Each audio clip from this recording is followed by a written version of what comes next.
Millet Marvels, changing the way world eats by Tenali Double Horse.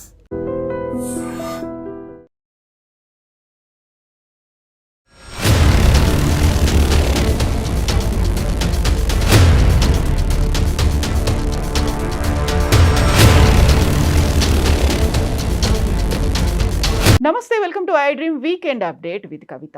Russia నుంచి భారతదేశం చమురుని కొనుగోలు చేయడం అంటే రష్యా ఉక్రెయిన్ యుద్ధానికి ఊతమిచ్చినట్టే అనేటువంటి భావనతో అమెరికా తన సుంకాల్ని 50% వరకు పెంచింది. ఈ నేపథ్యంలో భారత్కి విపరీతమైనటువంటి నష్టం మాత్రమే కాదు, అమెరికాకి ఇతర దేశాల నుంచి ఎగుమతులు కూడా పెరగబోతున్నాయి. అయితే దీనికి ఆల్టర్నేట్గా భారతదేశం అమెరికా పోతే పోయింది, మిగతా 40 దేశాలకు మేము ఎక్స్పోర్ట్ చేస్తాము అనేటువంటి భావన ఉంది. At the same time China కూడా మేము భారతదేశానికి అండగా నిలుస్తామని చెప్తోంది.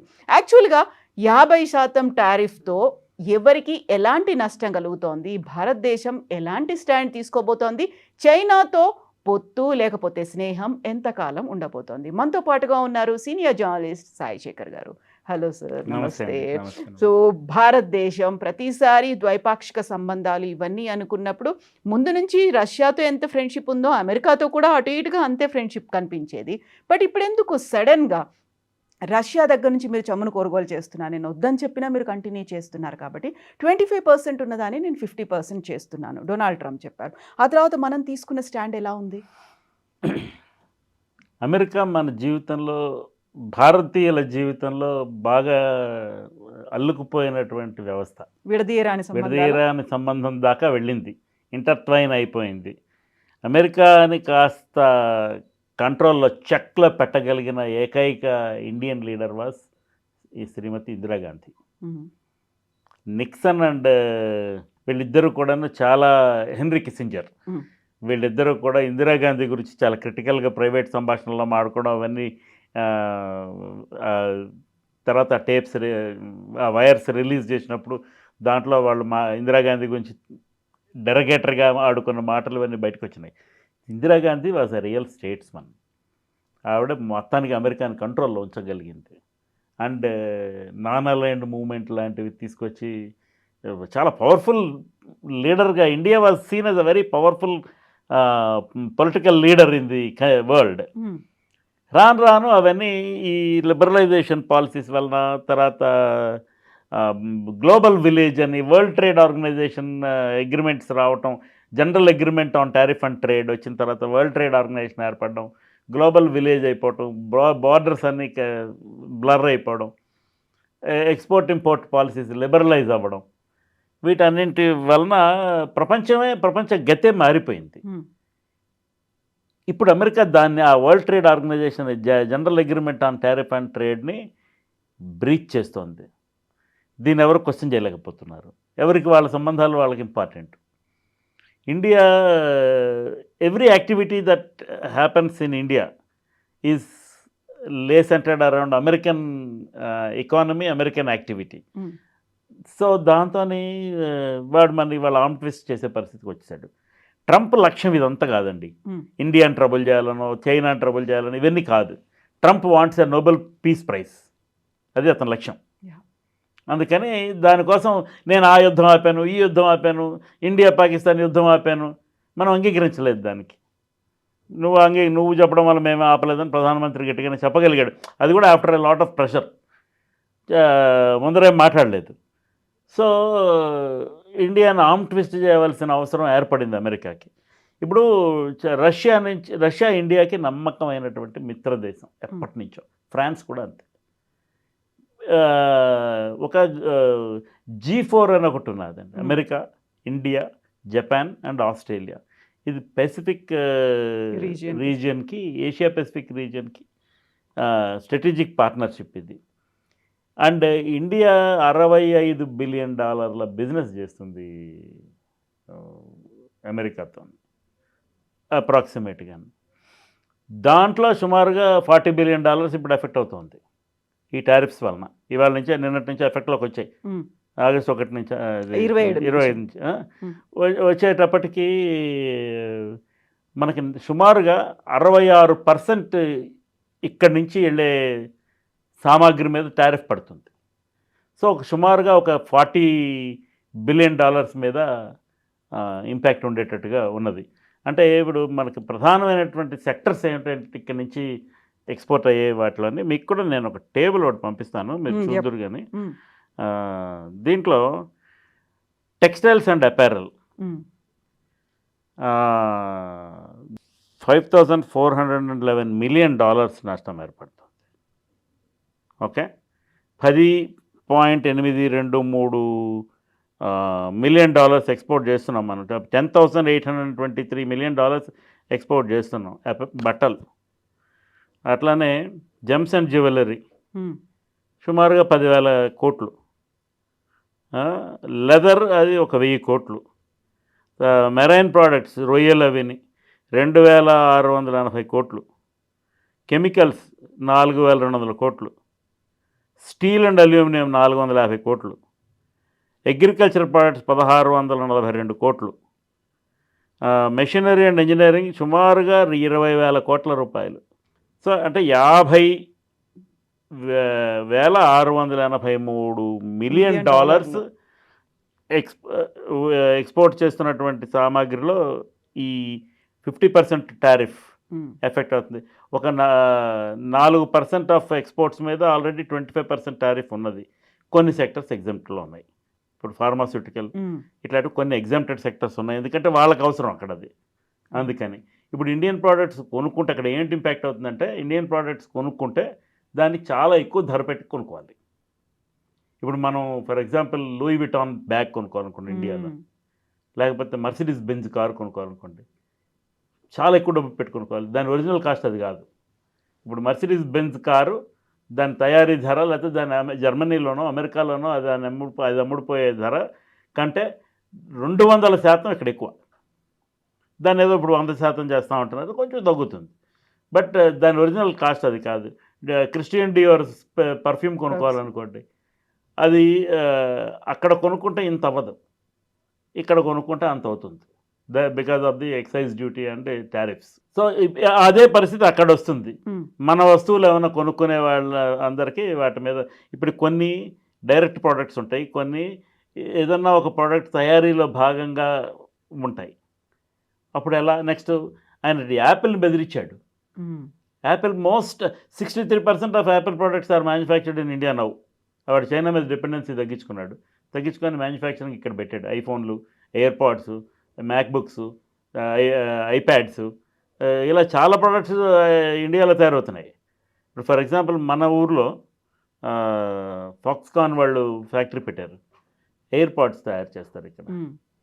ఆ ఎయిర్పాడ్స్కి మరి అమెరికా వాడు 50% టారిఫ్ పెడితే ఇది అక్కడికి వెళ్ళేటప్పటికి దాని తలక కాస్ట్ చాలా ఎక్కువైపోతుంది. ఇప్పుడు నార్మల్గా ఇక్కడ బెంగళూరులోను మెడ్రాస్లోను సెల్ ఫోన్లు తయారవుతున్నాయి. మామూలుగా అమెరికా ఐఫోన్ పాలసీ అంటే September 10 నాడు ప్రతి సంవత్సరం కొత్త ఫోన్స్ రిలీజ్ చేస్తారు. So base price is $999 for each phone, basic version. దాంట్లో హయ్యర్ వెర్షన్కి వచ్చేటట్టుగా మా అయితే $1,200 అవుతుంది. ఇప్పుడు ఈ టారిఫ్ వల్ల ఎంత అవుతుంది?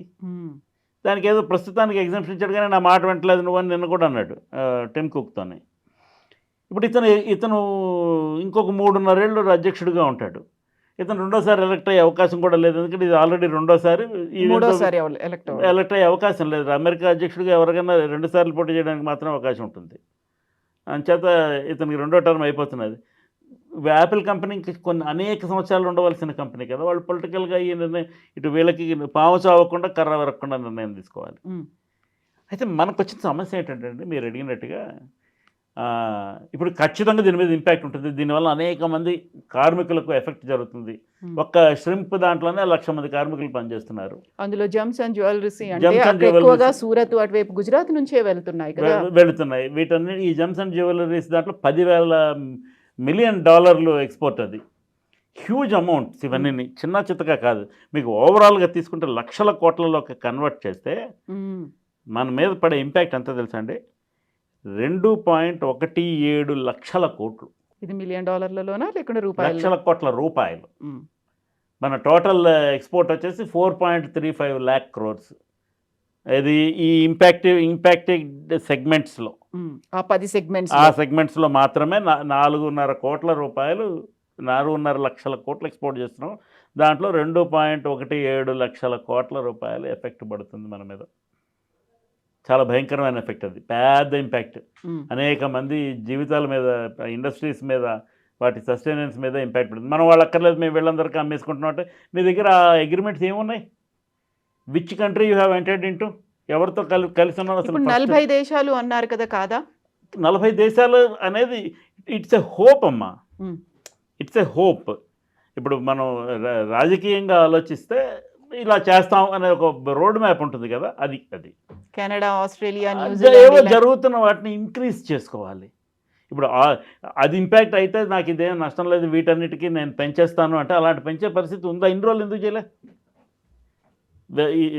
There is a possibility America ఇలా ఆంప్రెస్ చేయగలదా అనే పాసిబిలిటీ అయితే నాకు ఎప్పుడు కనబడుతుంటుంది కదా. కనబడుతున్నప్పుడు ఇన్ని రోజులు ఈ ప్రయత్నం ఎందుకు చేయలేదు? ఇప్పుడు మాట్లాడేది ప్రగల్భాలు అవుతాయి.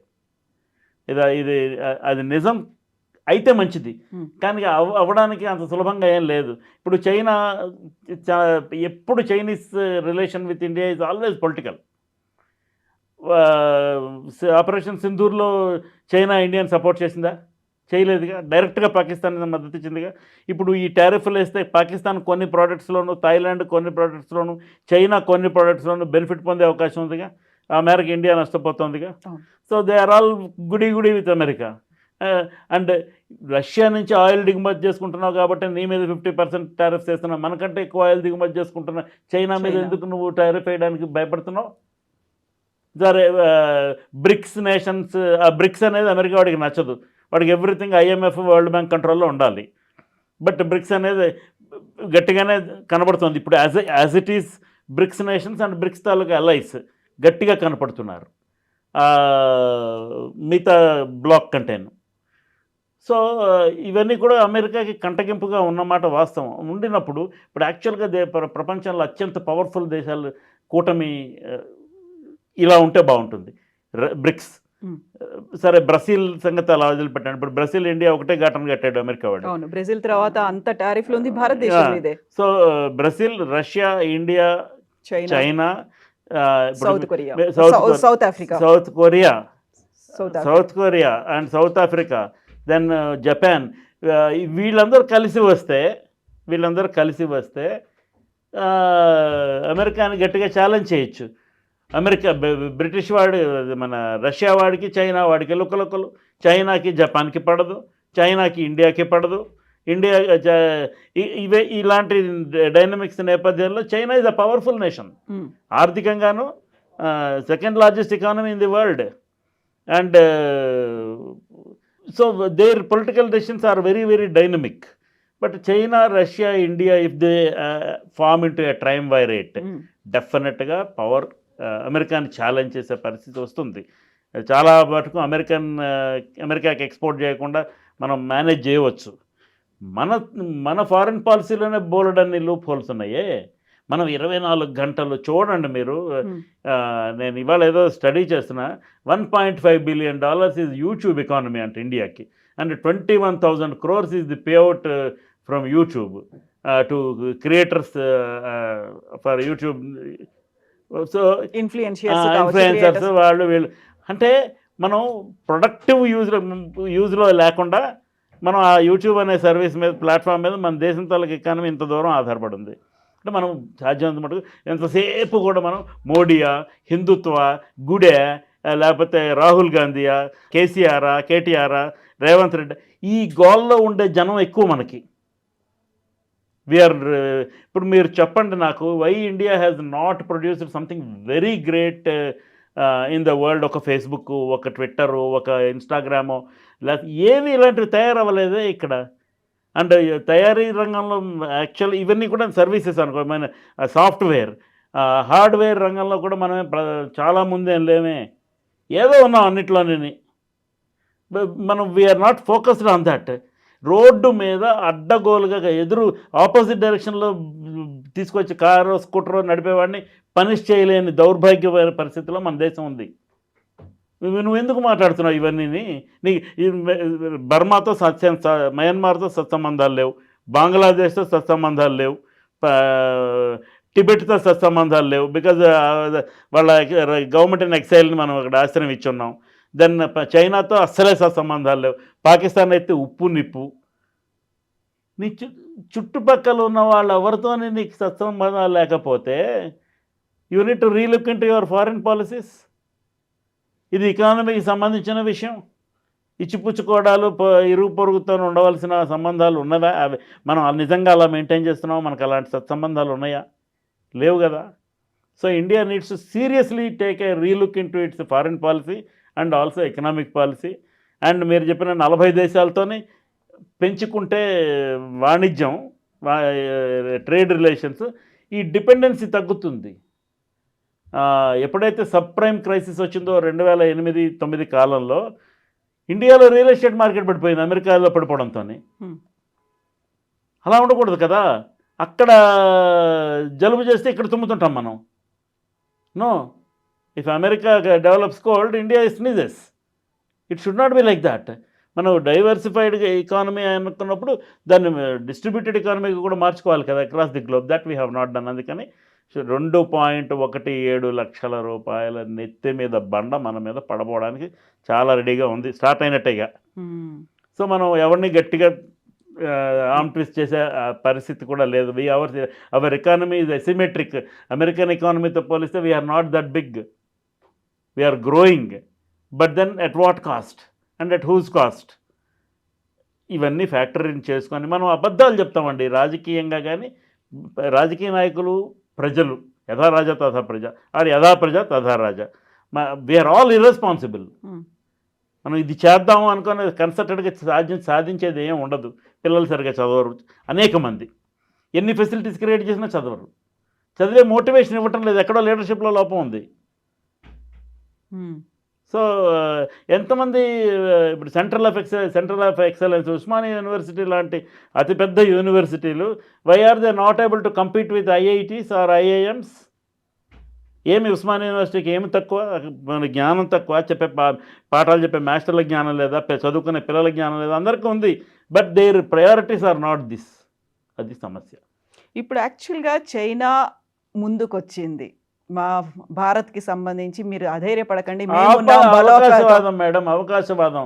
ఎందుకంటే చైనా వాడికి భారతదేశం సపోర్ట్, నిజంగా చైనా భారతదేశం కలిసి చేద్దాం, ఏం చేసినా కలిసి చేద్దాం అని డిసైడ్ అయిపోతే I think entire world will be under control ఖచ్చితంగా. ఎందుకంటే these two countries together are the biggest consumer market in the world. కాకుంటే ఎంతవరకు చైనాని నమ్మొచ్చు అనేది మొన్నటి దాకా మనం చూసాము. ఆపరేషన్ సింధూర్ సమయంలో కూడా చైనా పాకిస్తాన్కి మద్దతు నిలిచి. మీకు చెప్పాను కదా అవకాశవాదం అని. China decisions are very dynamic and political. వాళ్ళ నీడ్ బేసిస్లో వెళ్తారు, ఆ ప్రకారం చేసుకుంటారు. మనం ఏదో అపారమైన ఖనిజ సంపద ఉందంటాం. మనం రేర్ ఎర్త్స్, ఈ మోటార్ వెహికల్స్లో పెట్టే రేర్ ఎర్త్స్, మ్యానుఫ్యాక్చరింగ్లో వాడే రేర్ ఎర్త్స్కి చైనా మీద డిపెండ్ కావాలి.